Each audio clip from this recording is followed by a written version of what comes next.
So this is Team Flying Doctor. I'm James Kimani. These are my colleagues. I'm Jackson Otieno. I'm Lilian Salonik. And I'm Kevin Goima. We are all mechatronics students, and this is what we are going to present for the Tech Expo. And my colleagues will take you through the problems, who we want to partner with, the technology that we are going to use, and through that you're also going to see what Flying Doctor is. So our problem statement stem from two scenarios that we encountered from colleagues. A friend of mine told me that he was involved in an emergency situation where his friend was having an asthma attack, of which he was clueless on how to tackle it. So he called. The immediate thing he did was call 911 to call for an ambulance, but the ambulance was delayed as the challenge in Kenya is to do with the traffic jam. Another scenario was another individual who was trekking, mountain hiking, at Mount Longonot, and unfortunately he got a sprain and he wasn't able to get immediate assistance. From those two scenarios, we came to see that there's a gap in the emergency service where in order to get that immediate assistance, it takes time, and these are limited, especially in the urban centers. Traffic jam, as seen commonly in Nairobi, especially during the time of heavy rains like it is at the moment. So it's out of those two scenarios we saw that there is a gap in the emergency service, and what our project is all about is overcoming those challenges. As I had mentioned, the issue of traffic jam, and the other one is to do with climate in case we use the avenue, flying in this case.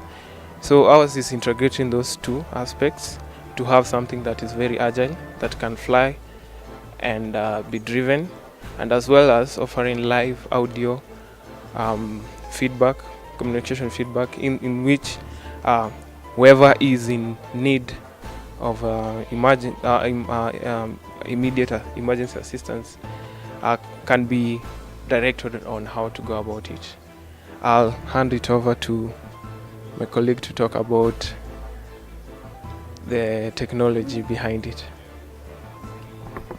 Okay, so on the technology behind this hybrid vehicle, so the fact that it's a hybrid, we can actually fly as well as drive. By flying, we're using these props, which created the lift, and driving, we have very much similar system to a car, and so we're able to actually drive, and as you can see, we have all-terrain wheels. So in a situation where we can actually drive, we'll just drive, and if we find an obstacle, you don't really have to think of obstacle avoidance. It's pretty much more of flying over, like flying over a building, maybe flying over a building, rock, could be a river, anything of that sort. The other thing is on the control, we actually have live video feedback. We have live video feedback. Okay. Oh, so this is a camera here, and we have a transmitter that streams live to the controller, and as the controller can also speak and listen to whoever the drone has gone to. Those are the features, and maybe to expound more on the problem, I'll hand it over to Lilian, who will expound on the current situation on ground in Nairobi that we experience.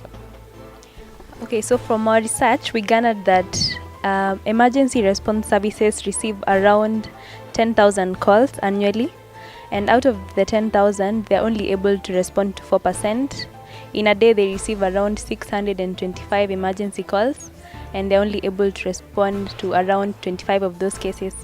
So from this, we gathered that clearly there's a need to save more lives, and probably we are looking into partnering with them so that we can enable them to overcome challenges such as traffic jams, bad weather, and things like that, so that we can make sure that the response time is increased by almost above 50%.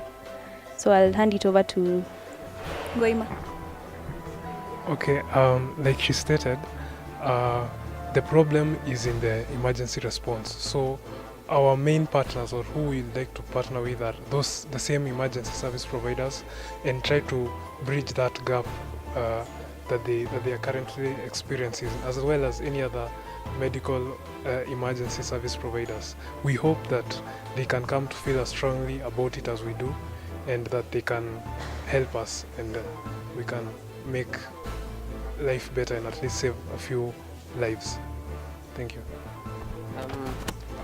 This drone, other than the health sector, it has very many other applications. Applications in surveillance, as you've seen from the camera.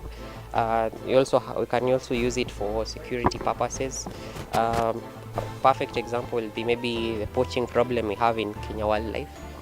This could be a cheaper option than using the helicopters to man the very large areas that helicopters man.